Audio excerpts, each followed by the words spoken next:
ရင်အစောလာရဲ့ဒီတာတော့တော့ဝေယဒီကနောက်မှာကိုရှင်မိုးနိုင်လဲလာကြအောင်အဲ့ဒါမစားလို့လေးနဲ့ကျွတ်တက်များလို့အကောင်ရွှေမိုးကတော့တင်းငိမ့်ကုန်ရရတီဖြစ်ပါတယ်ချွတ်ထွက်များလို့ရေတဆုံရရတီတာအကောင်းဆုံးဖြစ်ပါတယ်ကျွန်တော်တို့အမြဲတမ်းချွေးတွေကြားမှာရုပ်ကလှူရှာနေကြရတဲ့ဘဝသမားလေးအောင်စမှုအတွက်ဘဝသမားလေးအောင်စမှုရဲ့စင်းတော်လို့ဘဝသမားလေးရဲ့ဘုံငယ်ငယ်လေးကတို့ရလေးတရားမှမင်းသွား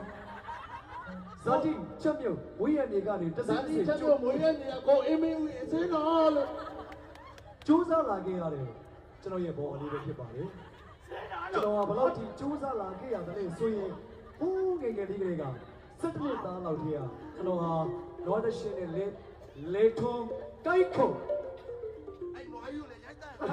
အမေစဘာမင်းနေပါအဲ့လေမတော်အဲ့နွားကြီးနဲ့ကောင်ရိုက်တယ်တက်လိုက်တော့ကိုင်းမင်းနဲ့စဘာမင်းတော့မသိဘူးကဲစင်းတော့ကြိုးစားလာခဲ့ရတယ်ဘောပါ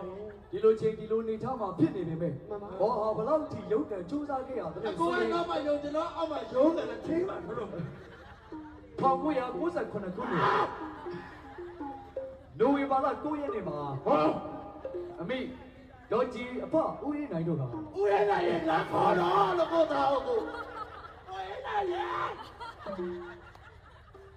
ကျော်ရီပါကကုန်ကျော်ရီကကုန်အင်္ဂလိပ်ကလေးကအမကအစင်းမှာတင်ညာတင်ကြခဲ့ပြီးကျွန်တော်ရှင်းနေတာအရွယ်မှာအတက3မြောက်ဥက္ကလာမှာကဲဆရာမရဲ့ကိုသမဲကိုလာခေါ်ဒီနေ့ကတော့မဆရာမနှစ်ပါးကမှအထုပ်ပါတီတွေပြောတယ်အဲ့ဒီလိုနဲ့စင်နဲ့အောင်ပြီးတဲ့နောက်မှာအမျိုးသားယဉ်ကျေးမှုနဲ့လူပညာတက္ကသိုလ်ရန်ကုန် University of Arts and Culture ရန်ကုန် UNI We Are City University ပါပြီပညာရှိရဲ့ဆင်းပါတော့ကျွန်တော်ဟာမျိုးသားယဉ်ကျေးမှုနဲ့လူပညာတက္ကသိုလ်ရန်ကုန်မှာတပိတ်ပညာနဲ့ဘွဲ့ရရှိခဲ့ပါတယ်။ပါတယ်။ဘွဲ့ရရှိပြီးတဲ့အခါမှာဟုတ်ပါပြီပါမုတ်ခါကြီးရဲ့ဆင်းပါတော့ပါမောက်ကနေကြီးတော့ပါမုတ်ခအဲ့လိုနဲ့ကျွန်တော်ငယ်ဘဝကိုပြန်ရောက်သွားတဲ့အခါမှာကျွန်တော်မသိလို့ပြောမယ်အဲ့ဒီလိုမဟုတ်ပါဘူးကပြောတာတော့နော်ထက်ကထက်တယ်ကူးနေတာရှင်မိုးရဲ့ဘွားလေးပြောဒီလေးနေရတာလေးနေရအောက်က